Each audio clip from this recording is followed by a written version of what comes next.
Bonjour à tous et bienvenue dans Silmo News, votre rendez-vous annuel sur l'actualité de l'optique lunetterie. Et pour ce premier numéro de l'année, je vous souhaite une très bonne et heureuse année 2025. Bonjour Mickaël, bonne année. Bonjour Marie-Letty, bonne année à tous. Et alors pour cette première vidéo de l'année, c'est la tradition, on va commencer par accueillir la présidente du Silmo, Amélie Morel. Bonjour Amélie, meilleurs vœux pour 2025. Bonjour Marie-Letty, bonjour Mickaël, bonjour à tous. Bonne année. Bonne année. Alors vous savez quoi ? On va faire comme le président de la République. On va vous laisser la parole à la communauté pour présenter vos vœux. C'est à vous, on se tait. Nous, on se tait. Je vous souhaite une très belle année 2025, qu'elle vous apporte joie et succès dans tous vos projets, tant professionnels que personnels. 2024 a été une belle année pour le Silmo, marquée par des événements forts tout au long de l'année. Silmo Singapour, Silmo Paris, Silmo Istanbul, les showrooms Anvers et Barcelone et Silmo Academy à Prague. Et aussi, nous avons célébré les 30 ans des Silmo d'Or, un prix international qui récompense la créativité et l'ingéniosité de toute la filière optique. Le succès du Silmo, c'est grâce à vous, grâce à votre fidélité et votre engagement au quotidien, et je tenais vraiment à vous remercier. Vous êtes l'âme et le cœur de ce rendez-vous international, reflet de notre filière qui ne cesse de se réinventer avec énergie et créativité. L'année 2025 s'annonce prometteuse. Le Silmo tient plus que jamais à accompagner les professionnels en partageant des contenus pertinents, des opportunités de rencontres, Silmonex, les podcasts, des chroniques RSE, des talks, des showrooms, des Silmo Academy qui offriront de nombreuses occasions d'échanger et de réfléchir au présent et au futur du secteur. Encore une fois, je vous souhaite une très bonne année à tous. Alors, The Place to See, c'est donc le nouveau slogan avec une nouvelle identité visuelle. Que signifie cette nouvelle baseline, Amélie ? Tout à fait. En fait, ce que j'aime dire, c'est que Silmo, c'est bien plus qu'un salon. C'est vraiment un lieu de vie, un lieu de rencontre, un lieu de découverte, d'échange. Et The Place to See, c'est vraiment le Silmo, c'est être là pour être vu. Et donc, c'est le rendez-vous incontournable de toute la filière optique lunetterie. Il y a un magnifique bleu d'ailleurs qui est venu s'incruster dans cette nouvelle configuration. Casser le jaune traditionnel de Silmo. Tout à fait. En fait, c'est The Place to See et The Place to be seen. On pourrait, voilà, pour être vu aussi, effectivement. Merci beaucoup Amélie Morel et encore une fois, bonne année. Eh bien, de même. Merci infiniment. Et puis on va se retrouver plein de fois pendant cette année. Il y a plein de choses. Un des événements qu'il ne faudra surtout pas manquer lors du prochain Silmo Paris, c'est aussi la 4e édition du concours de design qui aura pour thème cette année les super-héros. Exactement. Le président, c'est Michel Penman que nous avons le plaisir de recevoir dans notre studio. Bonjour Michel Penman. Bonjour, merci à vous. Et bonne année. Bonne année, bonne santé. Bonne année à vous aussi. Vous êtes designer, dessinateur industriel, architecte d'intérieur. J'ai oublié quelque chose ? Non, c'est tout. C'est déjà pas mal. Et je deviens spécialiste de la lunette, mais ça on verra après. Ah, c'est vrai, on va en savoir un petit peu plus. C'est la deuxième fois. Dans un instant, c'est vrai, on va le rappeler tout à l'heure. Alors parlez-nous de votre riche parcours, justement. Riche parcours, je ne sais pas, mais donc je suis architecte d'intérieur, j'ai une agence à Bruxelles et je suis plutôt spécialisé dans les concepts d'hôtels, hôteliers, restaurants, bars, appartements, etc., mais surtout les hôtels. Ouais, vous m'avez envoyé d'ailleurs une liste, alors je ne peux pas la citer parce qu'il y avait un nombre effectivement d'hôtels que vous avez réalisés, c'est incroyable. En 30 ans, si vous calculez annuellement, il n'y en a pas tant que ça. C'est combien par an ? Il y en a un petit peu partout sur la planète. Hein. Non, un petit peu en Europe. J'en ai fait une trentaine à peu près. Et alors vous l'évoquiez justement Michel Penman, en 2018 vous avez été président des Silmo d'Or. Quel souvenir vous gardez de cette première rencontre, j'ai envie de dire, avec la filière de l'optique ? D'abord un accueil extrêmement sympathique. Puis j'ai dû me renseigner un peu sur la lunette, sur l'acétate, sur le titane, etc. Parce que je ne connaissais pas grand-chose. Mais il y a finalement pas mal de paramètres qui sont les mêmes qu'en architecture d'intérieur, en design. Donc il y a beaucoup de similitudes. Puis j'attends toujours de pouvoir faire une boutique de lunetier. Donc dès qu'on m'appelle, je serai prêt. Ça veut dire que jusqu'ici, vous ne vous étiez pas du tout intéressé, mis à part le fait d'être porteur ? Oui, voilà. J'ai des lunettes, donc j'aime bien. J'aime bien quand même l'objet. J'en ai déjà eu pas mal. Donc j'adore les boutiques de lunettes. La technologie aussi, je trouve ça assez intéressant. Donc ça m'a beaucoup plu. Et c'était en plus, on a rencontré plein de designers très ingénieux. Et justement, quelle place de métier de designer est en place justement dans ce métier, le métier de lunetier ? Mais le métier de lunetier, en fait, ça réunit pas mal de choses, hein. Je veux dire, le designer de lunettes, les lunettes, ça doit être extrêmement solide, extrêmement léger, performant. Ça doit avoir du style, donc c'est comme l'architecture d'intérieur, ça a beaucoup de similitudes. Alors cette année, le thème c'est super-héros.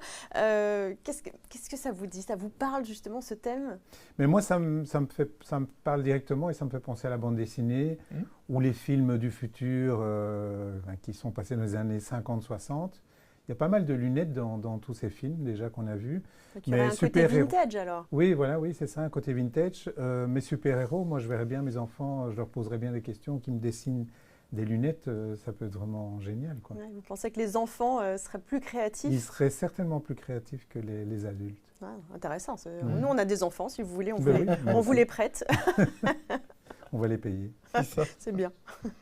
Alors le thème exact, c'est lunettes super-héros. Quel design de monture pour repousser les limites du possible et transformer le monde? Qu'est-ce que vous attendez des étudiants et des candidats autour de cette thématique? Évidemment, ce qui est assez compliqué, c'est un petit peu comme en architecture, on a toujours tendance à regarder dans le passé, à s'inspirer des autres. Ce serait génial que les gens partent d'une feuille blanche et qui se mettent devant une feuille blanche et qui tracent sans portable, sans ordinateur. Ce serait chouette de faire l'expérience comme ça à l'aveugle et de voir un peu la créativité des gens.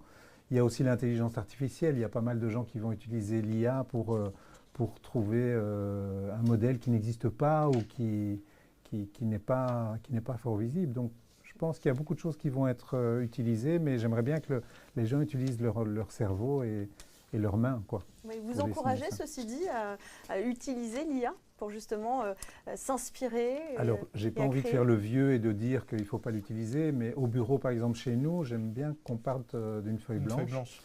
Et de toute façon, notre cerveau, il est imbibé de plein de projets qu'on a vus partout, donc c'est la même chose pour les lunettes. Mais l'IA, oui, bien sûr, c'est fantastique. Donc je pense que l'utiliser à bon escient, ça peut être un plus. Oui, pour aider à s'inspirer, justement, voilà. Ça peut être intéressant. Oui. Alors ce concours 2025, il invite les étudiants à explorer les lunettes et leur pouvoir de sublimer la vue et d'élargir notre perception du monde, leur pouvoir de transformer la vision et l'environnement qui les entoure, leur pouvoir de mettre en lumière la capacité à être bien plus qu'un simple accessoire de santé et leur pouvoir de devenir une force, une passerelle, une technologie. Ce sont les lunettes qui doivent permettre aux porteurs de se transformer en super-héros finalement. Mais ça existe déjà, hein. Il y a déjà des lunettes qui ont des pouvoirs. Qui ont des pouvoirs. Il y a de plus en plus même.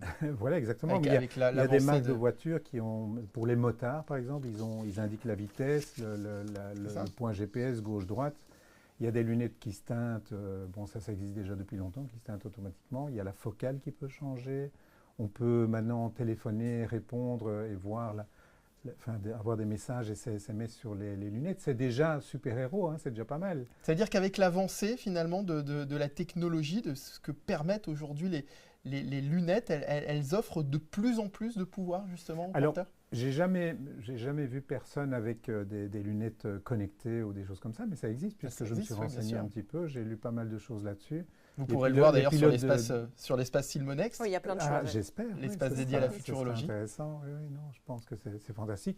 Et puis peut-être des lunettes peuvent aveugler ou qui peuvent lancer de la fumée. J'imagine qu'on va avoir pas mal de choses intéressantes. Comme ça, voilà, des lunettes pour disparaître. On met les lunettes et hop, on disparaît, on devient l'homme invisible. Là, j'y ai pas encore pensé, mais peut-être pourquoi pas. Ça, voilà, ça, des lunettes de super-héros. D'ailleurs, concernant cette thématique, qu'est-ce qu'un super-héros finalement? Parce que les super-héros, vous le disiez tout à l'heure, hein, de la bande dessinée. On a tous en tête Marvel, oui. DC Comics, mais il y a aussi les super-héros du quotidien. Moi, j'aime bien le fait qu'un super-héros soit quelque part invisible. On ne se rend pas compte que c'est un super-héros, mais en réalité, il est super-héros. Donc, je trouve ça plutôt pas mal. Plutôt que d'avoir quelqu'un qui a une physionomie très, très incroyable, qui est aussi un super-héros. J'aime bien les super-héros discrets. Il y a un super-héros pour qui les lunettes ont toute une vraie importance, c'est Superman, puisque les lunettes permettent de ne pas le reconnaître, de masquer son identité. Exactement. La coupe de cheveux aussi un peu. La coupe de cheveux un tout petit peu. Un tout petit peu. Quel conseil pourriez-vous donner aux étudiants qui nous écoutent? Eh bien, c'est ce que je disais, partir d'une feuille blanche. Et essayer de tester des nouveaux matériaux. Bon, les imprimantes 3D peuvent... On peut réaliser un peu ce qu'on veut avec les imprimantes 3D qui sont maintenant utilisées de manière commune dans le domaine de la lunette. et de l'architecture et du design de nouveau. Mais je dirais essayer d'aller vers des formes qu'on n'a jamais vues. Mais je ne suis pas un spécialiste, Bon, mais ce serait, je veux dire, nous étonner, essayer de faire quelque chose qu'on n'a jamais vu. Après les Je sais pas encore dossiers quoi, mais- sélectionnés, les finalistes seront créés en 3D, justement pour pouvoir les montrer Ah, oui, tout à fait. physiquement. Et on rappelle que vous avez jusqu'au 16 juin pour déposer les dossiers qu'on attend donc nombreux sur ce thème des super-héros. Ouais, les nommés seront annoncés courant juillet. Le lauréat de ce 4e concours de design sera lui connu lors du Salon Silmo Paris 2025. Merci beaucoup Michel Penman. Merci à vous. Vous parliez des résolutions. Dans quelle optique on est? Parce que pour cette première émission de l'année, vous nous avez préparé justement un horoscope de l'optique pour avoir une vision plus lointaine. Exactement. Donc on va commencer avec les béliers. Vous êtes audacieux, vous avez un œil dans le rétro, un œil sur l'avenir. Nouveau projet visuel pourrait illuminer votre avenir. Taureau, les classiques indémodables vous attirent. Vous saurez garder un œil sur les opportunités professionnelles. Gémeaux, votre dualité vous pousse à jongler entre plusieurs visions des choses. C'est grâce à votre curiosité que vous saurez explorer de grandes nouveautés. Donc là, il y a peut-être un futur designer, un Gémeaux peut-être. Cancer, votre vision de l'avenir est lumineuse et pleine d'idées créatives qui viendront combler votre horizon. Lion, de nouveaux dossiers prennent forme et attirent les regards. 2025 sera l'année pour briller. Vierge, vous voyez loin. L'avenir s'éclaire et vos projets sont audacieux et pleins de promesses. Balance, c'est le moment de montrer votre originalité, de tracer votre chemin et de regarder droit devant vous. Une rencontre ou une collaboration enrichissante pourrait transformer votre perspective. Scorpion, sur le plan professionnel, vous garderez un œil attentif. Une opportunité cachée pourrait se révéler. Sagittaire, voir sous un œil nouveau fait partie de vos ambitions. Vos projets seront visionnaires. Capricorne, une vision claire de vos objectifs vous permettra de gravir une nouvelle étape professionnelle. Verseau, vous avez plein de projets en vue, remplis d'innovation et de créativité. L'amour y aura également sa place pour les célibataires. Et enfin, on termine avec les poissons. Ça, c'est vous les poissons. Exactement. Ah, bravo. C'est février, vous. Non, c'est mars. C'est- C'est le 20 mars. Ça fait une chance sur 2. Les poissons, donc rêveurs, vous prenez le temps de réfléchir à vos aspirations. Votre vision intérieure sera sereine. Voilà. Ah ben voilà, merci pour cet horoscope de l'optique, pour évidemment tout savoir de cette nouvelle année 2025. Encore une fois, bonne année Marie-Letty. Merci beaucoup. On Bonne se année à retrouve vous aussi. le mois prochain pour un Exactement. nouveau Silmo News. On va recevoir Nick Koffer et Dominique Royer qui absolument, nous parlera parlerons, évidemment. bien sûr RSE. Et d'ici là, on ne se perd pas de vue.